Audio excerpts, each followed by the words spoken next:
Welcome everyone to Meld, and welcome to your first PC port review. For those who don't know, it is not a review of your USB ports, but a review of the PC version of a particular video game. As many of you know, most AAA games are made for consoles first and PCs second. It's an unfortunate side effect of the industry, but the console market has a strong hold on the gaming world and developers follow suit.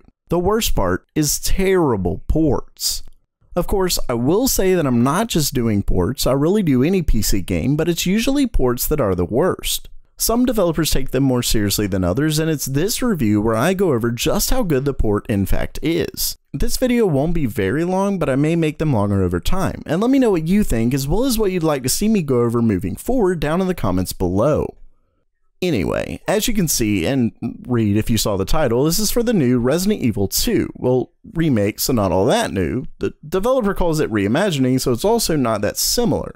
Anyway, I have played quite a few hours, though know that I haven't beaten the whole game. But this isn't a review of the game itself, just how it runs, what kind of options you have, etc.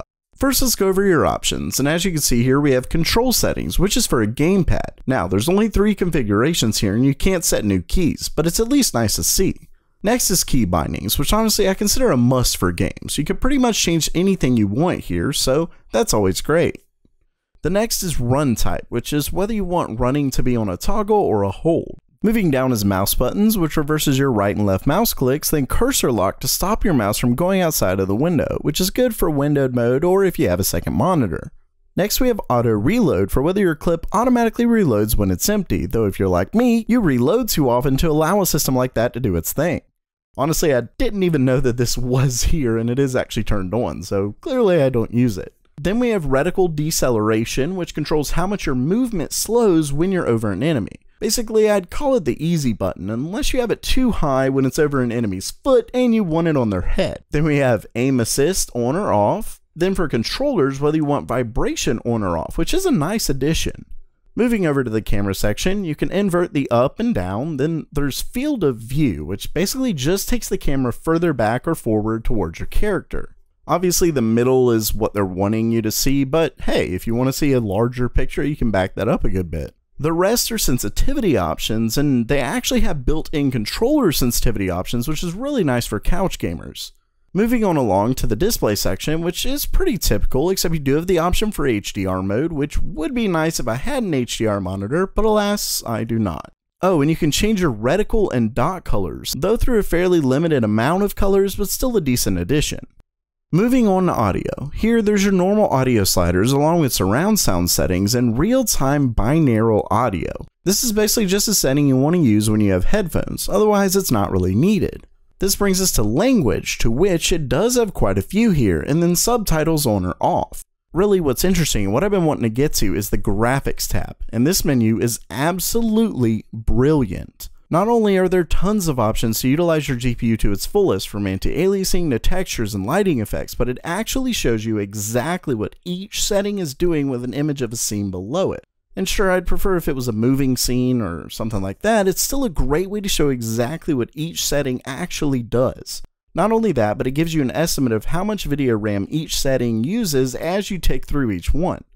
It does let you know when you're reaching unsafe levels that could cause glitches by an orange or red pop-up, but they're both extremely vague since it doesn't give any meaningful difference between orange and red. Though of course, it just means you'll likely reach your limit in areas, but it would be nice if I could get some more details. What's interesting is that as I up settings, you can see my memory overlay show that it's in fact already using more memory. Basically, you're able to perfectly figure out how you want to utilize your GPU, whether you prefer better lighting, shadows, textures, etc.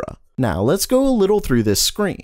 As you can see, you can pick between DX11 or 12, and it seems that 11 works the best, so unless you're getting really CPU bottlenecked, I wouldn't really worry too much about it.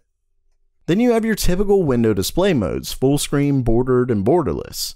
Next is the resolution, which Resident Evil 2 does support 21:9 aspect ratio, though I could barely test it on my monitor because I had to send it off for an RMA. But alas, what's interesting is that even resolution shows how much it affects your processing load and image quality in the little graphs below. Then we have image quality, which is obviously vague, but it seems to affect the overall scene. When I got mine up to 200% with the other effects I have, it dropped the frame rate down from 90 to 50 pretty quickly. Speaking of frame rate, you can have a variable frame rate as well as VSync. And it has the typical anti-aliasing profiles, FXAA, TAA, both of them, SMAA, etc. One omission is that it doesn't seem to have Nvidia's ATAA tag, though I'd expect it since it also doesn't support ray tracing. Moving down, you can see the depth of things, even to the toggles, reflections, volumetric lighting quality, it's really nice. You can make it your own. Not only is this great for those wanting to max out their card, it's also helpful for anyone wanting to get it working on an older card. And speaking of, performance isn't bad at all. Unfortunately, I couldn't test it out on my 4K monitor or ultrawide all that much thanks to literally both being RMA'd at the moment, but in the few hours I've played at 1080p it ran pretty smoothly. I only ever had a glitch here and there. What's nice I'll say is that you really can crank up the settings to be as beautiful as you can stand frame rate wise, which hey, is part of the reason we have PCs, minus higher frame rates of course. You can get up to 8GB of video RAM and texture quality alone. It's definitely clear why GPUs are coming with more and more RAM these days, and obviously even my 6GB GDDR6 2060 couldn't max everything out.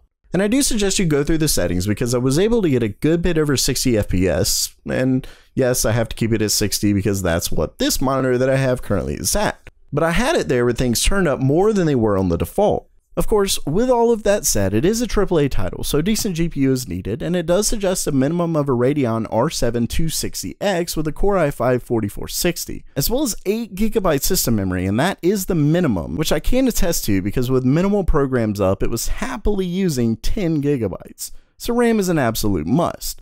Still, it's pretty clear that Capcom gave it their all with this game, and while it does have issues here and there, the PC port was clearly well thought out.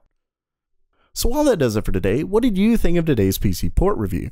Do you want to see more videos like this? Let me know down in the comments below. And if you liked the video, definitely make sure to subscribe. And as always, have a great day.